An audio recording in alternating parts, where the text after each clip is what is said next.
అవును. ఎన్ని ఇబ్బందులు వచ్చుంటాయి మీకు? చాలా ఇబ్బందులు వచ్చినాయి నాన్న. అప్పుడే మా అమ్మాయి జాబ్‌కి ట్రై చేస్తుంది. లండన్‌లో చదువుకొనొచ్చింది. International business management. ఇక్కడ జాబ్‌కి ట్రై చేస్తుంది. ఆ టైంలో ఈ న్యూస్ చూసే కొద్దీ చూడబుద్ధేత్తందని ఇదే సార్. అప్పుడు ఎలక్షన్ ఓట్ల లెక్కింపు. ఆ టైంలో ప్రతి వాళ్ళు టీవీ ముందే కూర్చుంటారు. చిన్న పిల్లతో సహా, పెద్దవాళ్ళతో సహా అందరూ కూర్చుంటారు. ఆ టైంలో వేసి చంపేశారు. ఇప్పుడేమో ఒక్కళ్ళు వేయలేదు. ఆ టైంలో పాప జాబులకి ఎవరెవరికైతే అప్లై చేసి ఉంటుందో వాళ్ళందరూ చాలా మంది అసలు ఇచ్చిన డేట్ కూడా పోస్ట్‌పోన్ చేశారు. తర్వాత వేరే కంపెనీ వాళ్ళు జాబ్ ఇచ్చారు. పాపకి మంచి సాలరీ ఉన్నదానికన్నిటికంతా నా అదృష్టం అయిపోయింది. తర్వాత నాకు ఒక గిల్ట్, అయ్యో నేను వెళ్ళాను అనుకో వీళ్ళ బర్త్డేకి, అమ్మో హేమ వచ్చింది పోలీసులు వస్తారేమో అలా అన్నవాళ్ళు కూడా ఉన్నారు. నా ఫ్రెండ్స్, నా క్లోజ్ ఫ్రెండ్స్ బర్త్డే పార్టీలకి వెళ్తే వెళ్ళిపోండి తొందరగా, హేమ ఉంది కదా పోలీసులు వస్తారు అన్నారా? వెనకాల తర్వాత మళ్ళీ తెలుస్తుంది కదా, మళ్ళీ ఎవడొకడు మన బ్యాచ్ లోనే ఒక ఉంటారు కదా, వచ్చి మళ్ళీ చెప్తారు కదా నేను పలానా ఆవిడ ఇలా అంది అలా. నాకు వాళ్ళ మీద కోపం రాలేదు, ఎందుకంటే ఎవడైనా భయపడతాడు అట్లా. నేను 10 పార్టీలకు పిలిస్తే ఒక 2 పార్టీలకు వెళ్ళేదాన్ని. వెళ్ళినా కూడా 11:30కి వచ్చేదాన్ని. ఎందుకురా బాబు తర్వాత ఏదైనా జరిగి మళ్ళీ నేను నా వల్ల వీళ్ళందరూ ఇదయ్యారా అని అనిపించుకుంటారు. వాళ్ళు కూడా ఏం లేదు, ఏదన్నా ఉంటే ఫారెన్ సరికి ఏదో ఒకటి ఉంటుంది మందు బాటిల్, అంతకు మించి నేను వెళ్ళే పార్టీలో ఏమి ఉండదు. దాన్ని కూడా విదేశీయ మద్యం తాగుతున్నారు పార్టీలు అని మొన్న కూడా చూసారు కదా పాపం సింగర్ది. అవును, యాక్చువల్లీ ఈ రేవ్ పార్టీ అనే పేరు బెంగళూరులో ఎప్పుడైతే ఇది జరిగిందో అప్పటి నుంచే మొదలైందండి ఇక్కడ. ఎందుకంటే ఎవరు ఏ పార్టీతో దొరికిపోయినా కూడా దానికి రేవ్ పార్టీ అనే పేరు పెడుతున్నారు. అసలు వీళ్ళకి రేవ్ పార్టీ నామ్స్ ఏంటో తెలుసా? అసలు నాకు తెలియదు. నేను కూడా అడిగా చాలా మంది, అసలు రేవ్ పార్టీ అంటే ఏంటంటే, రేవ్ పార్టీ అంటే అమ్మాయిలు ఉంటే రేవ్ పార్టీ అంటున్నారు. అంటే మా అబ్బాయిలు ఉంటే రేవ్ పార్టీ కాదా? ఓన్లీ అమ్మాయిలు ఉంటే ఏం పార్టీ ఉంటుంది? అదే అమ్మాయిలు అబ్బాయిలు ఉంటే రేవ్ పార్టీ అంట. అక్కడ డ్రగ్స్ దొరికినాయి కదా రేవ్ పార్టీ. రేవ్ పార్టీకి నామ్స్ ఏంటని అడిగితే తెలియదు. మీకు తెలుసా రేవ్ పార్టీ అంటే ఏంటో? తెలీదు. అసలు మీరు తెలుసుకోవడానికి ట్రై చేశారు ఈ పద్ధతి?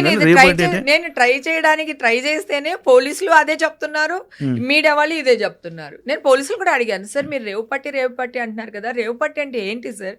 మనం అంతకుముందు ఎప్పుడో ఒకటి విన్నాం, రేవ్ పార్టీ అమ్మాయిలు న్యూడ్గా ఉన్నారు, అక్కడ ఇలా ఉంటుంది అలా ఉంటుంది, ఎప్పుడో విన్నాం కదా.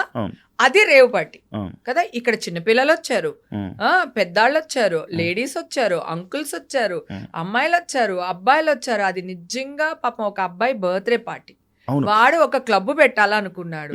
అందుకని కొంచెం గ్రాండ్ గా చేసుకుందాము, అందరికి అనౌన్స్మెంట్ లాగా ఉంటుంది అని చెప్పి ఆ అబ్బాయి డీజే వెనకాల అబ్బాయి క్లబ్ ఇవన్నీ కూడా ఉన్నాయి. పాపం ఆ అబ్బాయి కూడా ఆ క్లబ్ కూడా నష్టపోయాడు, ఎందుకంటే ఆ బ్రాండ్ వాళ్ళు దీని వల్ల ఆ అబ్బాయిని అవాయిడ్ చేస్తారు. యాక్చువల్లీ సాటర్డే ఇది జరిగిందని నేను, కానీ సండే ఈవినింగ్ జరిగింది మాత్రం రేవ్ పార్టీ అని అంటున్నారు. అది ఎంతవరకు వాస్తవం? లేదు, అసలు సాటర్డే అసలు పార్టీయే జరగలేదు. సాటర్డే అందరూ వెళ్ళి అక్కడ గ్యాదర్ అయ్యాం. ఓకే. ఊరికి కొంచెం చివర ఉంటుంది, మాలాంటి వాళ్ళ కొంతమంది వేరే ఊరు నుంచి వచ్చారు, కొంతమంది హైదరాబాద్ నుంచి వచ్చారు, అట్లా మేము అందరం గ్యాదర్ అయ్యింది సాటర్డే. ఓకేనా. సాటర్డే అసలు పార్టీ అదేం లేదు, జస్ట్ గెట్ టుగెదర్ లా ఉన్నాము, అందరూ భోజనాలు చేసాము, వచ్చాం. ఓకే, ఎవరి రూమ్ కి వాళ్ళు వెళ్ళిపోయాం. సండేనే పార్టీ జరిగింది, అసలు బర్త్డే పార్టీ సండే, ఆ అబ్బాయి బర్త్డే సండే. చిన్నపిల్లలు వచ్చారు, ఫ్యామిలీలు వచ్చినాయి, 4-5 ఫ్యామిలీలు, ఒక 4-5 చిన్న చిన్న పిల్లలు, అదే ఎవరైతే ఫ్యామిలీ వచ్చారో వాళ్ళ పిల్లలు వచ్చారు. అది వచ్చిన పార్టీకి వచ్చిన వాళ్ళు అబ్బాయిలు కానీ అమ్మాయిలు కానీ మంచి ఇంజనీరింగ్ వాళ్ళు, డాక్టర్స్, జాబ్ చేసే వాళ్ళు, సాఫ్ట్వేర్ వాళ్ళు, కొంతమంది అంకుల్స్ వచ్చారు, ఒక 20 మంది పైగా ఆంటీస్ వచ్చారు. ఇలా అంటే నిజంగానే అది ఒక మంచి పార్టీ. ఆ పార్టీలో కొంతమంది డ్రగ్స్ తెచ్చిన మాట వాస్తవం. నేనంటూ ఆ పార్టీలో లేకపోతే అది ఇంత పబ్లిసిటీ వచ్చేది కాదు, ఇంత పెద్ద దుమారం రేగేది కాదు. బికాస్ ఆఫ్ మీ ఆ పార్టీ దుమ్మెత్తి పోసేశారు. మీడియాలోకి రాగానే అది సిచ్యువేషన్స్ మారిపోయినాయి, పోలీసులు కూడా అల్లిపోయారు. అసలు చాలా మంది యాక్టర్స్ ఉన్నారు, అది కూడా ఎవరు లేరు. యాక్టర్స్ అస్సలు లేరు. అండ్ ఇంకొకటి, ఇదే టైంలో 50 లక్షల ఎంట్రీ టికెట్ అని చెప్పారు. నా మైండ్ పోయింది. వాళ్ళ ఇష్టం, ఇష్టం. చిన్నపిల్లలకి 50,000 టికెట్ తీసుకుని 50 లక్షల టికెట్ పెట్టుకుని అక్కడ ఉన్న మొక్కలని చూసావు కదా, పొట్టి పొట్టి అమ్మాయిలు, పొట్టేసుకున్న అంకుళ్ళు అందరూని, ఏది 10 మంది వీళ్ళు మంచి అమ్మాయిలు అబ్బాయిలు వాళ్ళు బయటకు వచ్చారు, అందరినీ చూపించారు కదా. మామూలుగా నీకేమన్నా వాళ్ళని చూస్తుంటే వాళ్ళు డబ్బున్న వాళ్ళు ఉన్నారా? చెప్పులే సరిగ్గా లేవు కదా ఎవరికైనా. వాళ్ళు 50 లక్షలు ఇచ్చి పెట్టుబడి పెట్టే మొక్కలా ఉన్నాయా? అసలు మామూలుగా మా మొక్కలు కూడా, నేను కూడా చెప్తున్నా, నేను ఎందుకు 50 లక్షలు ఇచ్చి నేను ఆ పార్టీకి వెళ్ళాల్సిన అవసరం నాకేంటి? నా అకౌంట్స్, మా అమ్మాయి అకౌంట్స్, మా ఆయన అకౌంట్స్, మా అమ్మగారిది, మా తమ్ముడిది, నా చుట్టూ ఉన్న నా ఫ్రెండ్స్ అకౌంట్స్ మొత్తం ఇట్లా ఇట్లా దులిపారు మావి. అస్సలు ఇంత కూడా పాపం పోలీసులు కూడా బాధపడ్డారు. మీడియాకి ఎందుకు మేడం వీడియో పెట్టారు, మీడియా వాళ్ళ వల్ల మేము మిమ్మల్ని అరెస్ట్ చేయాల్సి వస్తుంది, మీడియా వాళ్ళు పెట్టడం కూడా, వాళ్ళకి కేసు పెట్టినప్పుడు కూడా మీడియా అదే పెట్టారు. యాక్చువల్లీ మీరు నిజంగా చెప్పాలంటే, అంటే ఇప్పుడు మీరు పాయింట్ చేశారు, ఆ వీడియో ఏదైతే ఆ కిచెన్ వీడియో కానీ అదే ఆ ఫామ్ హౌస్ దగ్గర మీరు నిల్చొని గార్డెన్లో పెట్టిన ఫోటోలు, ఆ 2 ఫోటోలు పెట్టకపోతే ఇంత అయ్యేదే కాదు అని మీరు అనుకుంటున్నారు కదా. అసలు నేను ఎప్పుడు పెట్టాను అనుకుంటున్నావు? అది జరిగిన ఈవినింగ్కే నెక్స్ట్ డేగా పెట్టారు అది కదా. ఈ లోపల నా పేరు, నా ఫోటోలు అన్ని వచ్చేసినాయి కదా. నా మామూలుగా సినిమాలో యాక్ట్ చేసిన ఫోటోలు పెట్టేసి హేముంది అని వేసేసారు కదా సాయంత్రం వరకుని. అందరూ అలాగే అనుకుంటున్నారు. కాదు, నేను మీ వీడియో పెట్టలేదు, నేను మధ్యాహ్నం 1 గంటకు 2 గంటలకు పెట్టాను నేను వీడియో. అవును, మధ్యాహ్నం అది జరిగిన తర్వాత మధ్యాహ్నం అప్పుడు పెట్టారు, అప్పటికి పెట్టాను నేను వీడియో. పెట్టకుండా అప్పుడు నేను పెట్టకపోయినా వాళ్ళు వేసేసారు కదా న్యూస్. నా ఫోటోలు పోలీసులు ఫోటోలు రిలీజ్ చేశారు అన్నాడు, ఇంకెవడో రిలీజ్ చేశారు. అసలు ఒక ఎంక్వైరీ జరుగుతుంటే అక్కడ పోలీసులు ఏ పోలీసు నా ఫోటో వేస్తాడు? అదే కదా నేను అన్న జాఫర్ దాంట్లో కూడా అడిగాను కదా, ఏ పోలీసు నా పేరు అనౌన్స్ చేశారు, ఎవరు ఏ పోలీసు నా ఫోటో ఇచ్చారు చెప్పండి అని అడిగాను కదా. నేను ఎవడు మాట్లాడలేదే, నేను అరిచాను కదా. నేను మాట్లాడాను, జాఫర్ ఇంటర్వ్యూలో మాట్లాడాను, నా ఇంటర్వ్యూలో మాట్లాడాను, ఏ పోలీస్ ఆఫీసర్ ఇచ్చాడు. ఇప్పుడు ఈ రూమ్ లో ఒక క్రైమ్ జరిగింది, ఈ క్రైమ్ జరిగినప్పుడు ఎంక్వైరీ జరుగుతున్నప్పుడు ఇన్వెస్టిగేషన్ జరుగుతున్నప్పుడు ఫొటోస్ అసలు బయటికి ఎందుకు ఇస్తారు పోలీసులు? వాళ్ళు పోలీసులు వాడేశారు, నన్ను వాడేశారు. సపరేట్ ప్రెస్ మీట్ పెట్టి చెప్తారు కదా, ఇలా పలానా యాక్టర్లు ఉన్నారని చెప్పాలి కదా. చెప్పలేదు కదా. ప్రెస్ మీట్ లో కూడా మనోళ్ళే అడిగారు కదా, సెలబ్రిటీ ఉందా అంటే ఇట్లా చూసి ఎవరో ఒకరు ఉన్నారు, మూవీ వాళ్ళు ఉన్నారంటే ఎవరో ఒకరు ఉన్నారు అన్నారు. ఆ ఒక్కళ్ళు ఎవరు? నా పేరు అసలు చెప్పలేదు. నేను అది కూడా వేసి చూపించాను కదా జాఫర్ దాంట్లో, ఆ ప్రెస్ మీట్ కూడా వేసి చూపించాను నేను. ఆ అమ్మాయి నైల్ పాలిష్ చూపించాను, ఆ అమ్మాయి డ్రెస్ చూపించాను. వీళ్ళు ఒక ఫేక్ న్యూస్ వేసేసారు. ఇప్పుడు దాన్ని నిజం చేయాలి. ఇంకా నేను ఏం చెప్పని వినలేదు. అసలు నిజంగా అరెస్ట్ చేస్తారని తెలుసుంటే నేను ఒక్కదాన్ని ఎందుకు వెళ్తాను? ఒక పాయింట్ ఆలోచించిన, ఒక్కదాన్ని వెళ్ళాను నేను. నాకు ఫీవర్, వైరల్ ఫీవర్, ఆ 2 రోజులు వెళ్ళకపోవడానికి రీజన్ నేను నోటీసులకి రిప్లై ఇవ్వలేదని నన్ను అరెస్ట్ చేశానని చెప్పారు పోలీసులు. మళ్ళీ నా దగ్గర నేను వాళ్ళకి అన్ని నా ఫోన్లోనే ఇచ్చాను నేను. సార్ నాకు ఇలా ఉంది, ఒంట్లో బాగాలేదు, ఇదిగో నేను సిలిండర్ ఎక్కిస్తున్నారు, ఇగో ఈ మెడిసిన్ తీసుకుంటున్నాను, నాకు 2 days టైం ఇవ్వండి, నేను వస్తాను అంటే వీళ్ళు పోలీసులు వెళ్ళి మన మీడియా వాళ్ళు వెళ్ళి పోలీసులు అందరినీ ఎన్ని లక్షలు తీసుకుని హేమ గారిని అరెస్ట్ చేయకుండా వదిలేశారని అడిగారంట. ఎంత ప్రెషర్ చేశారో తెలుసా పోలీసులు. నాకు బెయిల్ ఎలా వచ్చిందో తెలుసా? ఒక కోర్టులో ఎప్పుడు కూడా ప్రీవియస్ తీర్పులు ఉంటాయి, అవి రెఫరెన్స్ గా పెట్టి అడుగుతూ ఉంటారు. ఈ కేసుకి ఇట్లా అప్పుడు ఇలా జరిగింది ఇలా అని ఉంటాయి కొన్ని.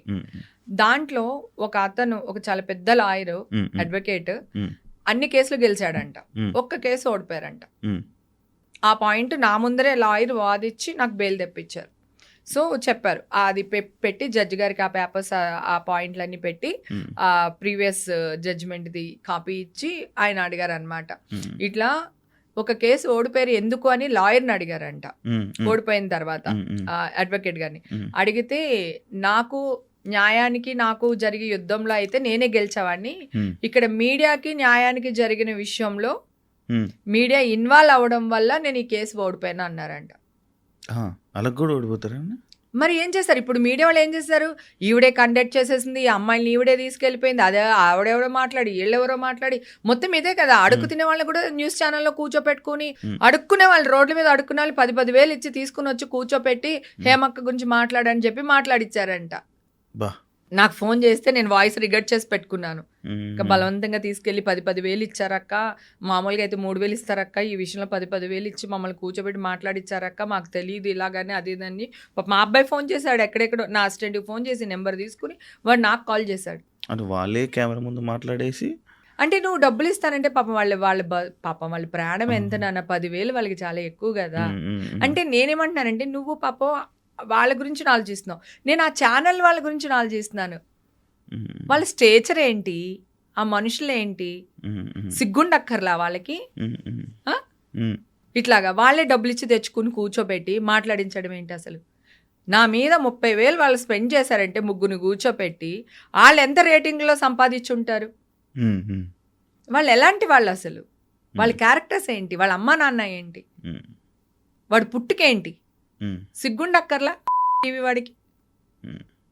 ఇలా జరిగినాయి పాపం. ఇట్లా కూర్చోబెట్టి అన్ని వేసేసరికి వాళ్ళకి నేను ఎవరో కూడా తెలియదు. కర్ణాటక పోలీసులకి నేను వచ్చిన ఆవిడ సెలబ్రిటీయా లేకపోతే? Please subscribe to iDream. Please subscribe to iDream. Please subscribe iDream. And please subscribe to iDream. For more videos, subscribe to iDream. Please like, share and subscribe to the channel. Congratulations, iDream. Subscribe to iDream. Subscribe to iDream. So subscribe to iDream Media. iDream ki iDream team andarki huge congratulations. Please subscribe iDream Media. Please subscribe to iDream. Subscribe iDream. Please subscribe to iDream. iDream అంటే నా కళల ఛానల్ను subscribe చేసుకున్న నోరు తిరుగుతలేదు, మీరైతే గంట గుర్తు కొట్టండి. For more such videos, please subscribe to iDream. Subscribe to iDream. Please subscribe to iDream. Please subscribe iDream Media. Please do subscribe to iDream. Please subscribe to iDream Media. For best entertainment and information, please subscribe iDream. And don't forget to subscribe to iDream.